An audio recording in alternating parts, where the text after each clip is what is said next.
vrai fardeau. Hélas, ce sont des temps bien tristes que les nôtres. Tous les hommes s'en vont les uns après les autres, les grands et les petits, les bons et les méchants. Tous, ceux qui s'isolaient de la nature entière, ceux dont les yeux s'ouvraient dans l'attitude altière, des sphinx, et ceux dont l'âme était pleine de chants.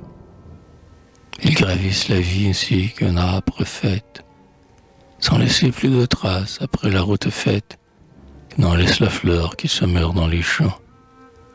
S'ils s'élèvent parfois comme une vague immense, sur qui souffle de loin le vent de la démence, s'ils baignent l'horizon du midi jusqu'au nord, si quelquefois, portant en eux de sourds orages, ils dressent de partout leur front jusqu'aux nuages, ils sont vite engloutis par l'océan de mort. Près de la vague lente, une vague se presse, et le flot qui s'en va, dans le flot qui se dresse, comme dans une couche éternelle, s'endort. Ah, comme elle envoie ces vagues azurées sur leur neige sans fin d'espérance sacrée, d'un navire joyeux disparu jusqu'au fond. D'amour, ces blancs esquifs fuyant au vent des rêves, qui de loin sont venus échouer sur leur grève, sans même être engloutis par l'abîme profond. Ah, comme elle envoie, car hélas, c'est la vie. La jeunesse s'envole avant d'être assouvie, et Dieu défait toujours ce que les hommes font. Si nous avions encore, en nos veilles muettes, pour éclairer nos yeux et réjouir nos têtes, un ciel resplendissant semé d'étoiles d'or, si nos nuits, reflétant le deuil de nos prunelles, s'enflammaient aux rayons des clartés éternelles, comme au feu du soleil autrefois à l'astor, nous emplirions nos cœurs d'espérance sacrée, et, marchant librement sur la route éclairée, nous irions jusqu'aux cieux où tendrait notre essor. Les hommes ont parfois des tristesses amères, qu'ils n'osent même pas confier à leur mère, de secrètes langueurs qu'on ne peut apaiser. Parce qu'ils ont cherché pendant de longues heures leurs amours d'autrefois, leurs amours les meilleurs, parce qu'ils ont perdu la trace d'un baiser. Leur front, la pâleur native des colombes, leurs yeux sont plus flétrés que la pierre des tombes. On dirait qu'il suffit d'un vent pour les briser. Ils cherchent Dieu, mais Dieu, qui du haut du ciel plane, s'occupe plus, hélas, d'une fleur qui se fane que d'un homme qui meurt faute d'avoir aimé. Puis le ciel, dont un ange loin garde les portes, est tellement peuplé de divinités mortes qu'on n'y voit plus de place et qu'il semble fermé. Après bien des travaux, l'humanité qui sombre se lasse de porter sur elle ce ciel sombre et s'endort comme un grand cadavre inanimé. Car depuis 6000 ans que l'humanité souffre, on a vu bien des dieux, ainsi que dans un gouffre, s'entasser dans les cieux qui sont à leur merci.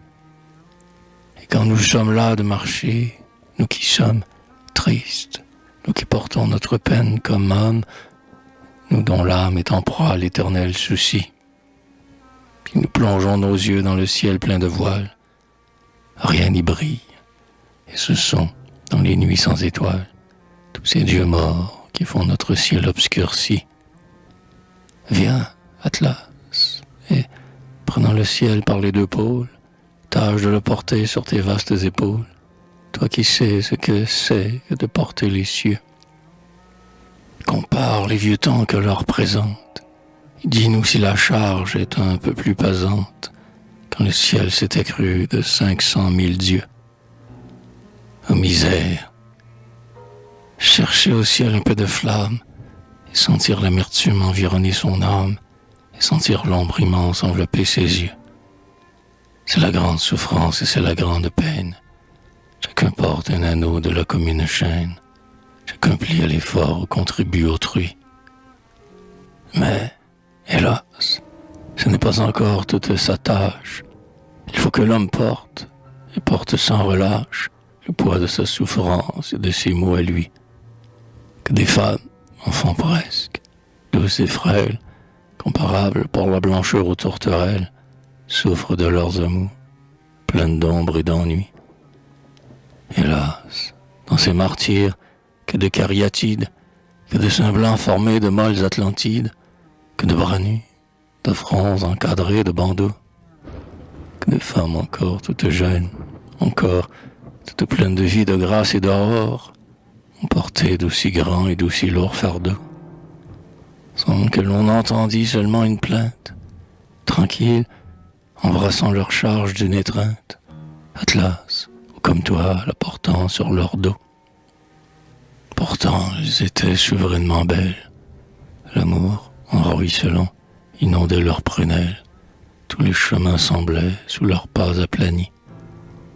Mais la vie, avec ses dérisions amères, a coupé dans leurs fleurs ses tiges éphémères, pures comme la voix des oiseaux dans les nids. Comme si les roseaux pouvaient porter un monde, sur leurs deux fronts et sur leurs chevelures blondes, elle a mis le fardeau des amours infinis.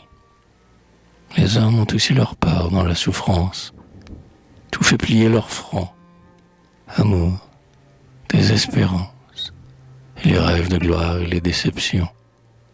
Soit qu'ils portent, guerriers, avec de sourds murmures, dans leur cœur qui frémit sous leurs fortes armures, le poids toujours plus lourd de leurs ambitions. Soit que, poètes, pleins de tristesse infinie, ils portent, dans leur âme où nage l'harmonie, le fardeau souverain de leur conception. Souvent, le plus petit, le plus vil, le plus faible, qu'un souffle d'air ferait plier comme lièble, des alcyons, de blonds enfants doux et joyeux, sans qu'on sache comment ils sont dans cette geôle, silencieusement portent sur leur épaule les fardeaux les plus lourds et les plus odieux. Impossible et beau au fort de la tempête, ne prenant que le temps de relever la tête pour défier l'orage et regarder les cieux. Vous les voyez souffrir, Seigneur, du haut des nues, et pliés sous le poids de peines inconnues, sous le fardeau plus lourd de vos cieux obscurcis. Et pourtant vous n'avez pas une seule plainte pour ces hommes en pleurs soutenant d'une étreinte votre divinité qui cause leurs soucis. Eh bien, cela vaut mieux. La honte, éternisée, sur les hommes retombe ainsi qu'une rosée et redonne l'éclat à ceux qu'elle a noircis. Cela vaut mieux, pourvu que votre barbarie, jamais interrompue et jamais amoindrie, ne se fatigue point de son éternité. Pourvu, Seigneur, pourvu que la souffrance humaine, comme un sombre coursier que son guide surmène, ne s'épuise jamais, et que l'humanité, cette grande rêveuse éternellement triste, étant la seule chose au monde qui subsiste, ne se lâche jamais de sa servilité. Car si les hommes, pleins de lassitude immense, épuisés d'un travail qui toujours recommence, venaient à chanceler sous le poids souverain, ou s'ils se dégoûtaient de la peine servile, dont vous avez chargé leur multitude vile, comme un coursier qui meurt dégoûté de son frein. Comme ils entraîneraient dans leur chute insensée, Seigneur, votre puissance à la leur adossée, éphémère pilier de votre ciel d'airain,